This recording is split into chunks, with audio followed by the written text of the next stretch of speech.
Okay, ayan. Mula dito sa hangganan ng balon. Ayan, ito yung muhon. Tapos yan, yan diretso.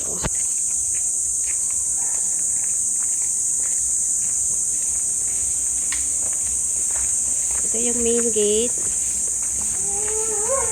Tapos, ito hanggang dito yan pala. Ay, sorry. Hanggang dito yan. Ito yung right of way.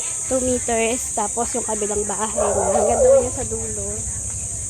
So, may puno ng ito pa yung isang muhon. Yan, muhon. Hanggang dito sa puno ng guyabano. Tapos,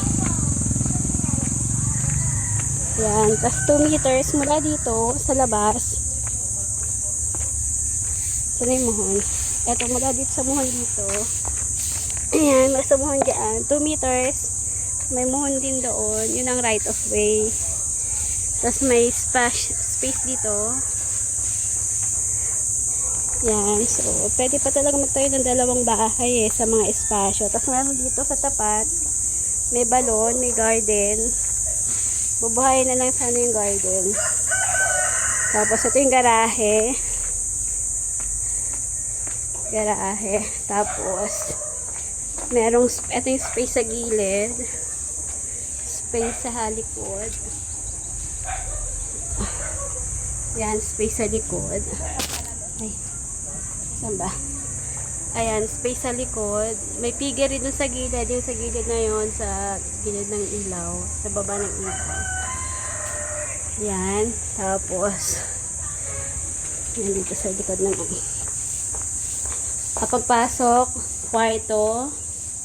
Ito yung salas. Kwarto. Ayan, isa pang kwarto. Makalat nga lang. Hindi ko napapasukan. Pero ang size ng kwarto parehas. Ganyan kalaki. Yan. Yan, ganyan kalaki. Tapos, dito rin ganun. Kaso makalat dito. Ayan, yung bodega. Parang ginawa tong bodega. Yan, may mga gamit pa dyan.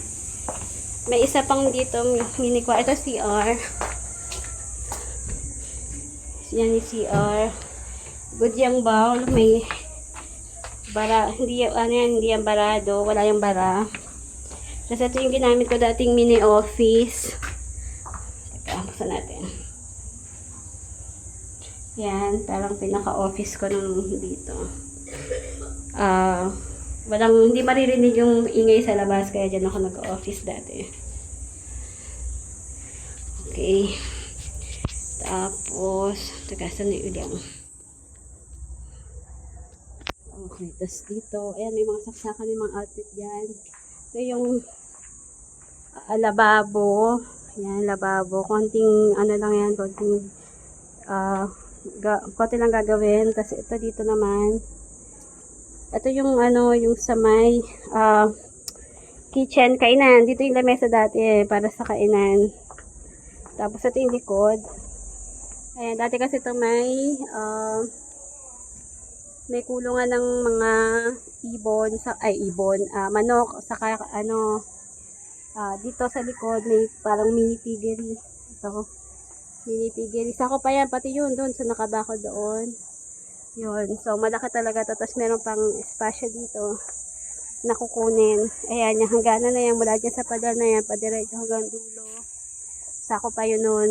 Hindi pa lang na-adjust yung yung bakod. May puno ng sampalok, may puno ng mangga, may puno ng guyabano, saka puno ng suha. So, ayan. Yan ang space niyan. Ito yung entrance sa garahe. So, ayan. Total niya 199 square meters. Price 2.5. Pero negotiable 'yon. Market value niya 'yon. May tawad pa sa gustong bumili. So ito ginawa kong extra sala to Tapos nagto yung TV dati. So Ayan. Ito pwedeng gawing tindahan kasi naka-ready na siya sa ano, sa naka-open lang siya. Ayan. Okay, peace out.